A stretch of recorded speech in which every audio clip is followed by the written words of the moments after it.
नमस्कार, India watch देख रहा मेरे साथ मैं हूं शंकर दत्त पंत। खबरों की शुरुआत करते हैं। खबर रायबरेली से है। रायबरेली में एक सड़क हादसे में आधा दर्जन स्कूली बच्चे घायल हो गए हैं। घायल बच्चों को पुलिस ने अस्पताल में भर्ती कराया है।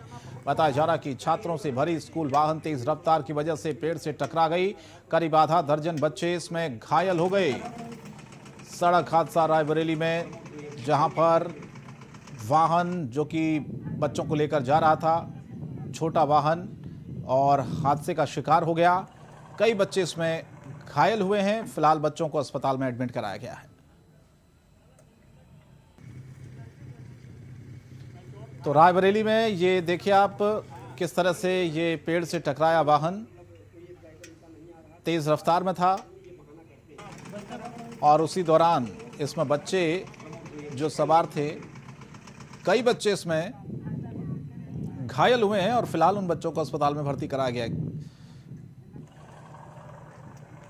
तो रफ्तार तेज थी वाहन की, अनियंत्रित हुआ और पेड़ से टकरा गया। और फिलहाल इस जांच की जा रही है हादसे की। पुलिस वहां पर मौके पर पहुंची है, क्योंकि बच्चों की सुरक्षा से जुड़ा हुआ भी ये मामला है।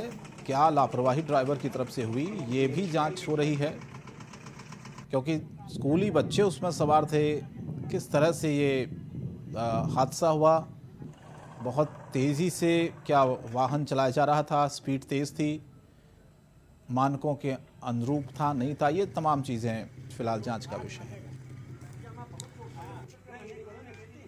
राजू हमारे संवाददाता रायबरेली से जुड़े फोन लाइन पर। राजू, ये कहाँ की घटना है और क्या वजह रही इसकी? बिल्कुल बता दें कि रायबरेली जिले में लगातार एआरटीओ के द्वारा जो अभियान चलाकर गाड़ियों के फिटनेस, स्कूली गाड़ियों के फिटनेस की बात कही जा रही थी, उस पे ये प्रश्न चिन्ह खड़ा कर रहा है। ये ताजा मामला जो आज है, ये जगतपुर थाना क्षेत्र के अंतर्गत एक प्राइवेट स्कूल का मामला है, जहां बच्चों से भरी हुई मैजिक थी और वो जाकर अनियंत्रित होकर पेड़ में टकरा गई। उसमें कुछ बच्चे घायल भी हुए हैं। हालांकि बच्चों को सकुशल घर तक पहुंचाया गया और उनका इलाज भी कराया गया। लेकिन जो सबसे बड़ा सवाल उठ रहा है, वो आरटीओ विभाग के अधिकारियों पे सवाल पैदा कर रहा है, जबकि कुछ दिनों पूर्व ही आरटीओ ने ये साबित किया था और ये क्षेत्र में जो उनके द्वारा छापेमारी की गई थी और कहा गया था कि क्षेत्र के जितने भी विद्यालय हैं उसके वाहनों का जो भी फिटनेस है वो करा लिया गया और जो भी फिटनेस नहीं हुए उनको बैन कर दिया गया है। लेकिन ये जो नया कारनामा है, जिस तरह से सामने ताजा मामला आया है, ये उनके इस जो कार्यवाही है, इस पे कहीं ना कहीं प्रश्न चिन्ह खड़ा कर रहा है। और ये इस पे हालांकि बताया गया है, जो जिले के आला अधिकारी हैं उनके द्वारा संज्ञान में लेकर कहा गया है कि पूरे मामले की जांच कराई जाएगी। जांच कराने के बाद जो आवश्यक कार्यवाही होगी वो कराई जाएगी। चलिए, धन्यवाद इस तमाम जानकारी के लिए।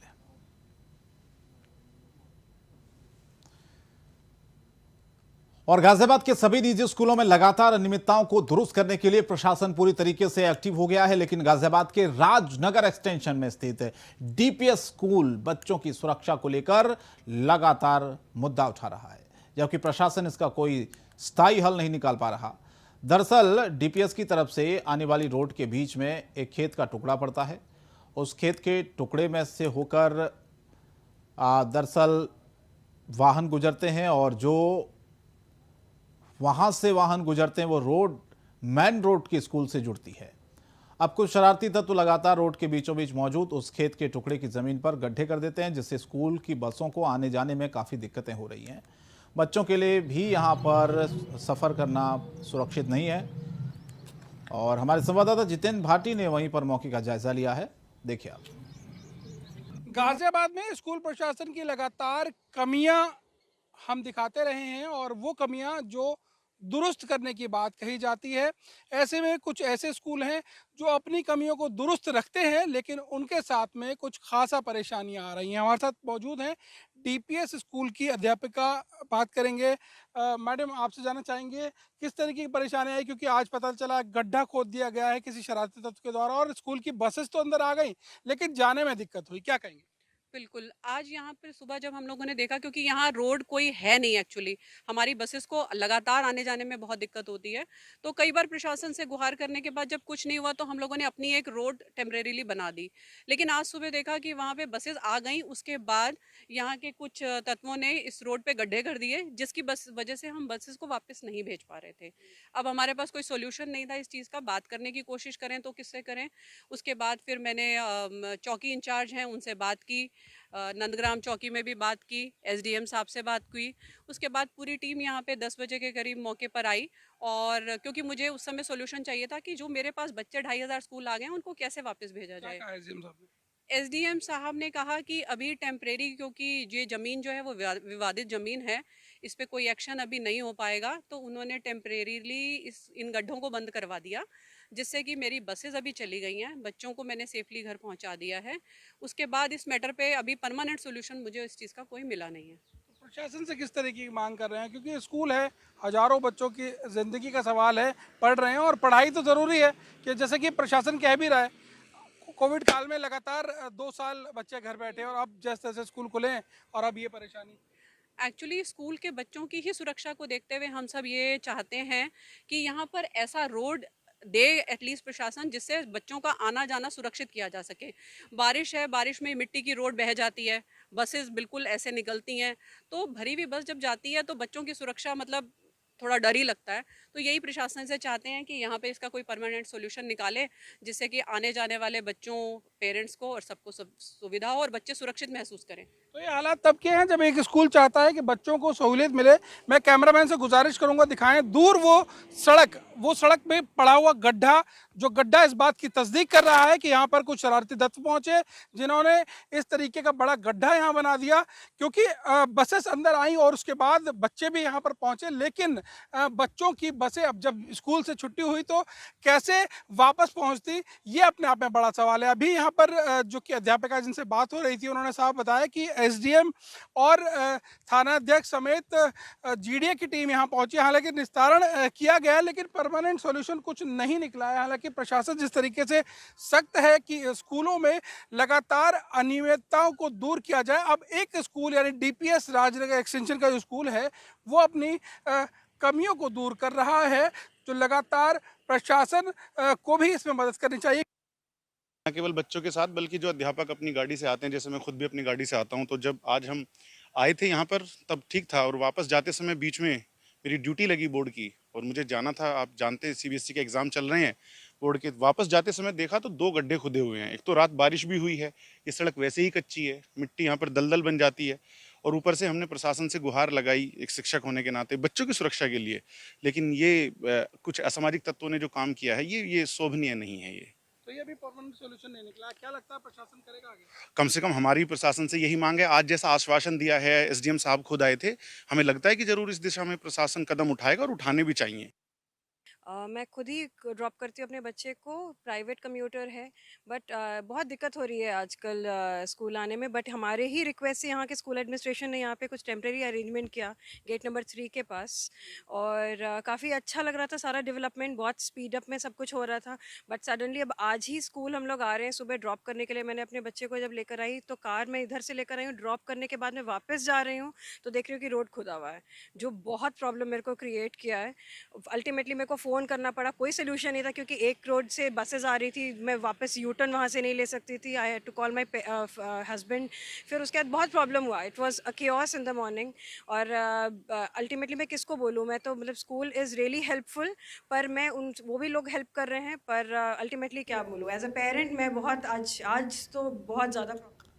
और राज्यपाल गुरमीत सिंह ने सैन्य पृष्ठभूमि पर आधारित पुस्तक का विमोचन किया। उन्होंने कहा कि सैनिक परिवारों से जुड़ी पुस्तकें लोगों को सैन्य परिवारों की जानकारी देती है। उन्होंने ये भी कहा कि उत्तराखंड को सैन्य भूमि कहा जाता है, जिसको देखते हुए यहाँ के लोगों भी सैन्य मामलों से जुड़ी पुस्तकें लिखनी चाहिए, ताकि युवा वर्ग सैन्य परंपरा की जानकारी ले सके।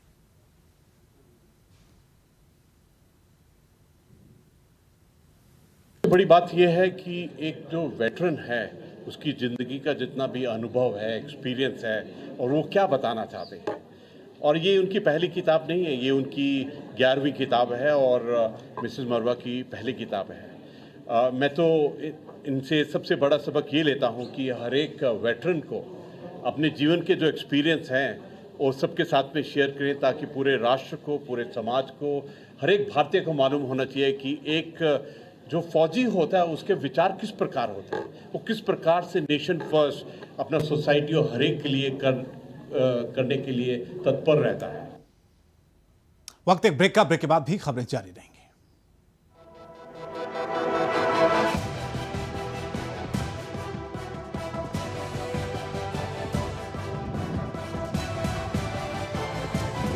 इंडिया वॉइस, आपकी सोच, आपकी आवाज।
इंडिया वॉइस, आपकी सोच, आपकी आवाज।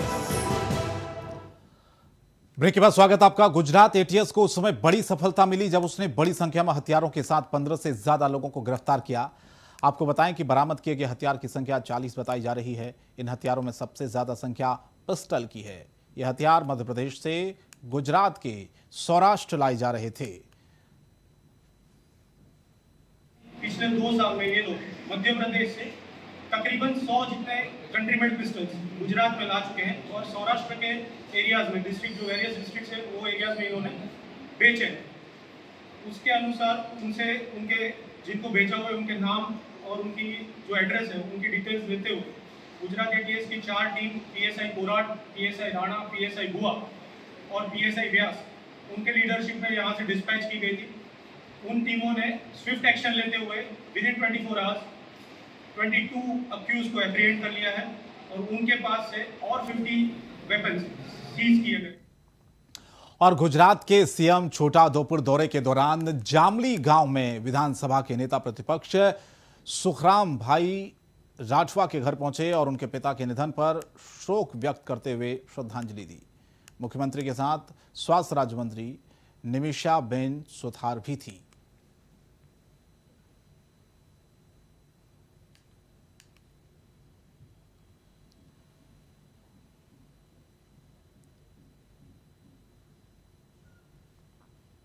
और सपा अध्यक्ष अखिलेश यादव ने ललितपुर घटना को लेकर राज्य सरकार पर जमकर निशाना साधा। उन्होंने घटना को शर्मसार बताते हुए कहा, बीजेपी सरकार केवल जनता को धोखा दे रही है और वो जनता की समस्या को हल नहीं कर रही है। उन्होंने कहा कि पीड़ित की मदद करने के लिए सपा कार्यकर्ता हमेशा खड़े रहेंगे और जहां भी इस तरह की घटनाएं होगी वहां पार्टी कार्यकर्ता पहुंचेंगे और पीड़ित परिवारों की मदद करेंगे। पकड़ा गया, जेल भेज दिया गया, जितने भी दोषी लोग हैं उनके खिलाफ कड़ी से कड़ी कानूनी कार्रवाई हो। और ये सरकार दावा करती थी कि टर्मिनेट करेंगे, तो कब सरकार ऐसे अधिकारियों को टर्मिनेट करेगी? अभी एक घटना खत्म नहीं हुई है, दूसरी घटना भी वहां सुनने को मिल रही है कि किस तरीके का व्यवहार एक महिला के साथ वहां के पुलिस के कुछ लोगों ने किया। समाजवादी पार्टी ने हमेशा इस बात को कहा और आंकड़ों को सामने रख करके कहा, आज भी अगर हम आंकड़े देखें देश के, उत्तर प्रदेश की कानून व्यवस्था सबसे खराब है। और आम आदमी पार्टी के राज्यसभा सांसद और उत्तर प्रदेश प्रभारी संजय सिंह प्रयागराज पहुंचे। इस दौरान उनके साथ प्रदेश अध्यक्ष सभाजीत सिंह भी मौजूद रहे। आप नेता संजय सिंह ललितपुर कांड पर सियासत करते दिखे। उन्होंने घटना को राजनीतिक रंग देते हुए कहा कि पार्टी चंदौली और ललितपुर कांड को विरोध में 7 मई को राज्य भर में अपना विरोध प्रदर्शन करेगी।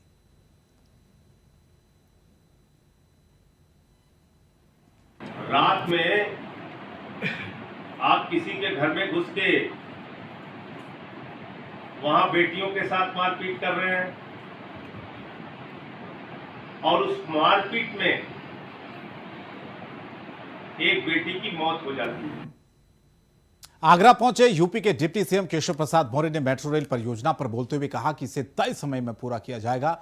ललितपुर कांड पर अखिलेश यादव के बयान को घटिया राजनीति बताते हुए कहा कि अपराध मुक्त राज्य बनाने की दिशा में पुलिस अच्छा काम कर रही है और दोषियों अपराधियों को बख्शा नहीं जाएगा। उन्होंने बीजेपी के जनाधार को मजबूत बताते हुए कहा कि यूपी में 25 सालों तक बीजेपी की सरकार रहेगी।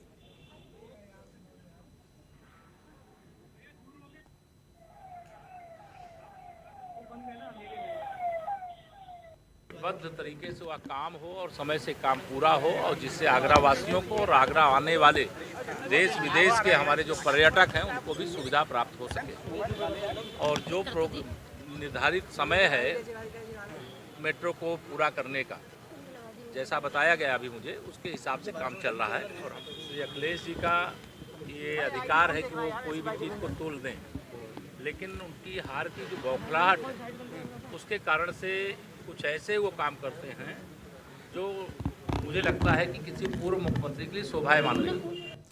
उत्तर प्रदेश सरकार द्वारा तालाबों और सरकारी जमीनों पर किए गए अवैध कब्जों को कब्जा मुक्त कराने को लेकर अभियान चलाया जा रहा है। जहां पर अवैध कब्जे पर बुलडोजर चलाकर उसे अवैध कब्जों से मुक्त कराया जा रहा है।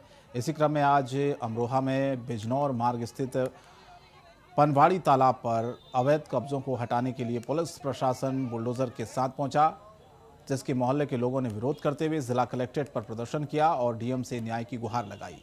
साथ ही उन्होंने अमरोहा प्रशासन पर एक समुदाय के लोगों पर कार्रवाई करने का भी आरोप लगाया।